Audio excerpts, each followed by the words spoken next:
Here we are in what I call the bluebird room. We have 5 large macaws in here and pickles, a blue-fronted Amazon.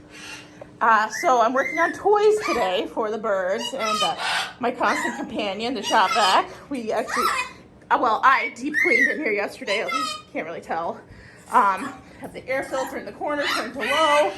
Have our humidifier. Have a space heater that's oil filled in the corner. Keep the room at nice 70 to 75 degrees. And so our toy parts, I will get to. This is for Axel. I just built this toy. I have these stainless steel skewers that have acrylic ball ends. I really like those. There are varieties with metal ends, which I don't like because the parrots can unscrew those rather easily. So we have pine blocks in various sizes with screws.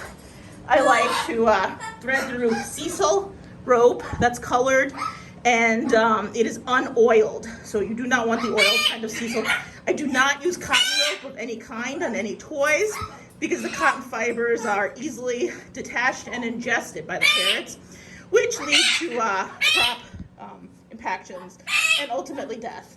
So there's a stainless steel bell at the top. This has a clacker that is internal that cannot be removed. And they come in various diameters. This is the largest available. For a cockatoo, I would recommend a much smaller diameter, about 1/2 inch. You do not want them to be able to get their beak in the clacker. So, natural woods. These are all from a parrot specialty shop, My Safe Bird Store. And I do not mess around with making my own supplies just because it's so easy to get stuff that's toxic or treated without even knowing it.